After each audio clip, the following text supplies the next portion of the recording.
Okay.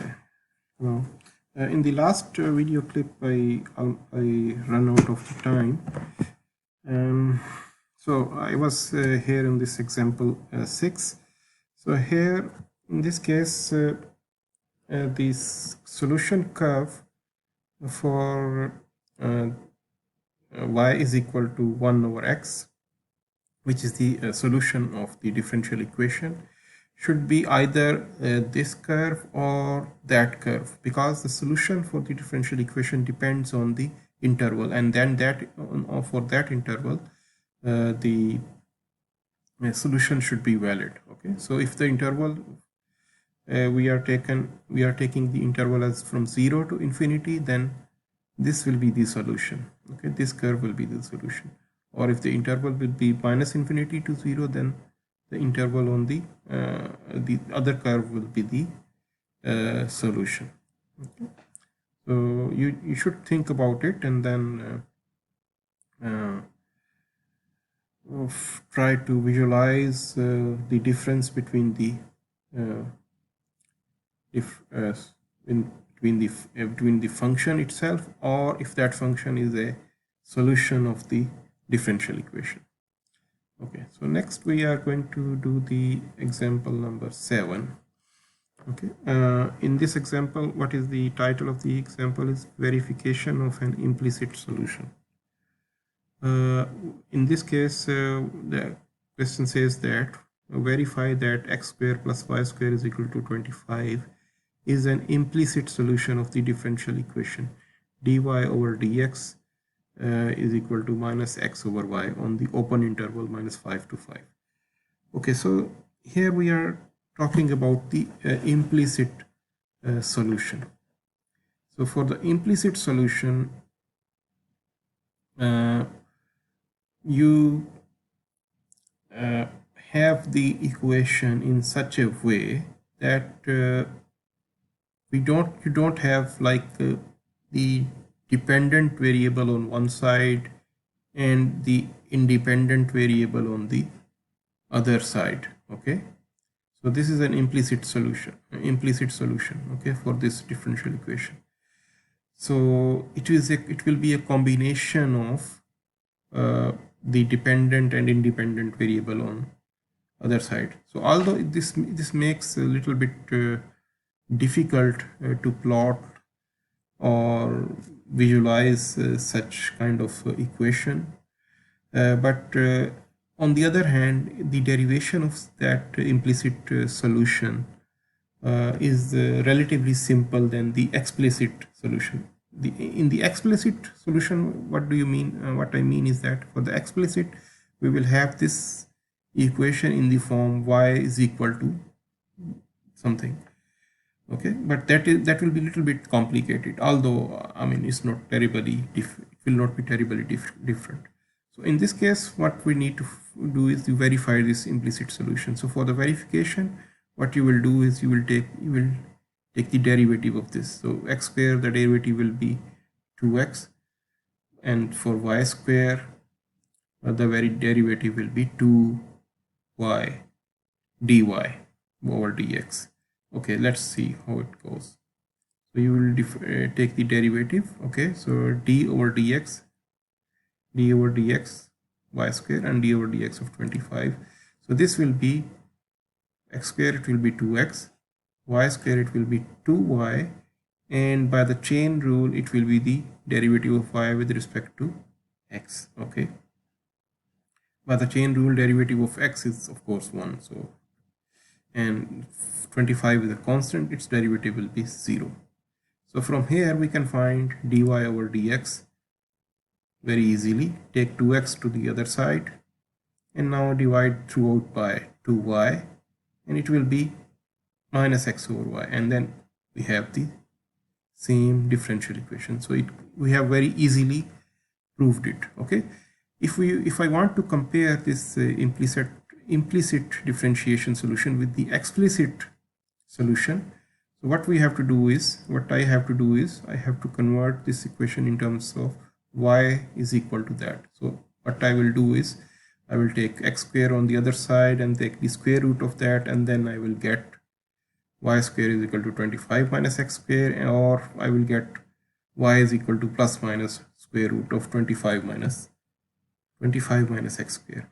And now you can see also that this holds true for the interval minus 5 to 5, because if you have any other value outside of this interval, this whole square root term will be negative, and the negative square root is not a real number. So we want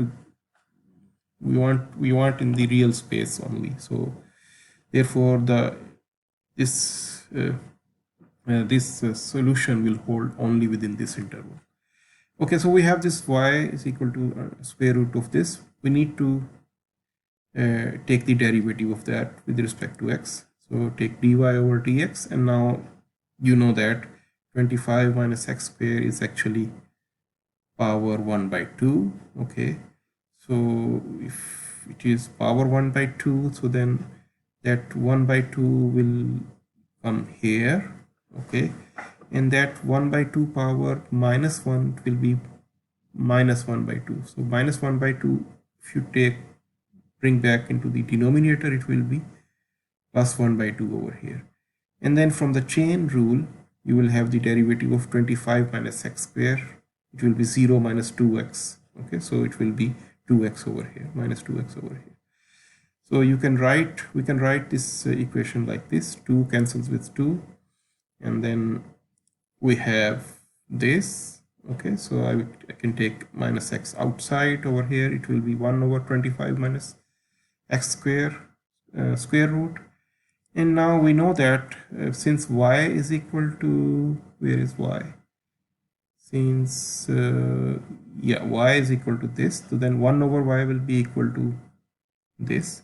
So this is actually a term of 1 over y. Okay, so this is minus x and this is 1 over y, so it will be dy over dx is equal to minus x, this one, and then this term will be 1 over y, so it will be minus x over y. So same result.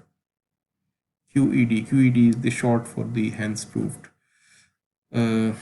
So as you can see that in the implicit case, in this case the solution was quite straightforward, quite easy, but in the explicit case it was a little bit complicated calculation. So sometimes implicit solution is better than in terms of the calculations than the explicit solutions.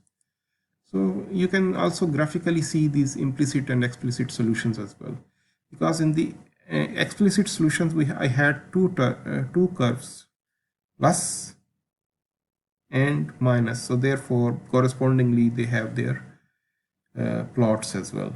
But in the implicit solution, this equation represents the whole circle. Okay, so just think about what lessons you have learned by the comparison of this implicit and explicit solution. Okay, let's do the example number 8. Example number 8 is talking about the particular solutions. So there are two particular parameter family solutions. So for example, if the solution is, okay, if the solution is y is equal to c1 e power x plus c2 x e power x, it is a solution of this second order linear differential equation. Then we can see that this solution can be represented by various curves depending on the values of c1 and c2. c1 and c2 are arbitrary constants.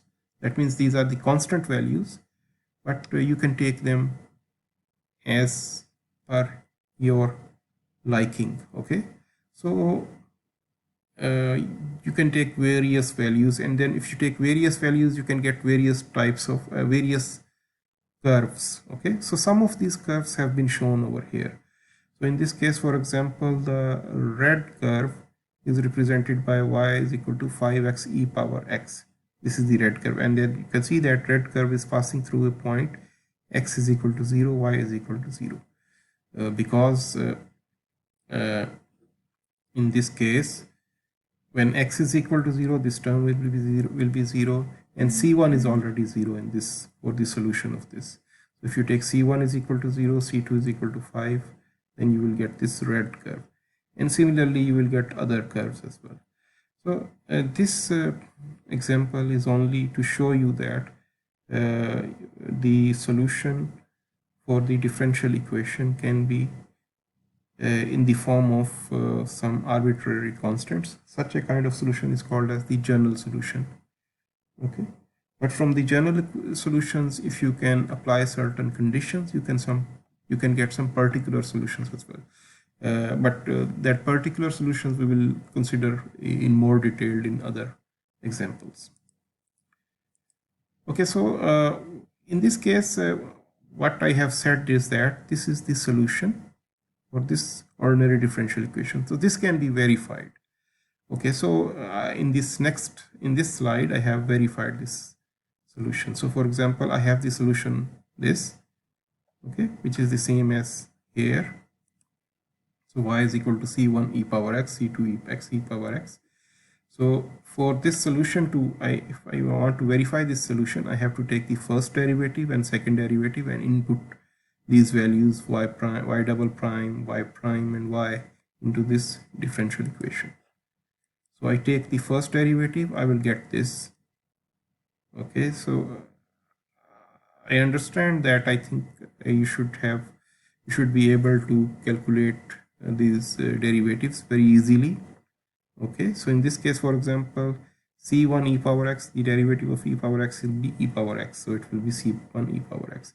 But here in this case, you will apply the product rule. Okay, c2x into e power x, derivative of e power x is e power x, and then if you take c2 e power x as the function, the derivative of x, that will be 1, so it will be c2 e power x. Okay, so in this the same way you will calculate the second derivative. Okay, and then you will simplify the second derivative. Okay, so now all the values I have this differential equation. Now I need to just input these values into this differential equation. So the value of y double prime from here, and this is here I have put the value of y double prime, and here I have put the value of y prime from here, and here I have put the value of y. And then what you have to do is you have to just simplify it. Here one thing you can do over here is that e power x is common everywhere, so you can cancel it out. That means divide by e power x. Okay, so the thing which is left is like this, and then you can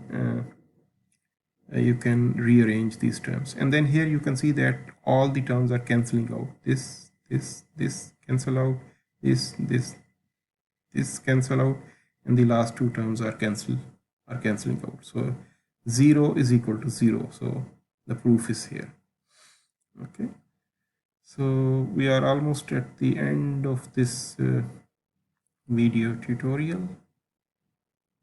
Yeah, there is one example left, so that I will show you in the next video clip.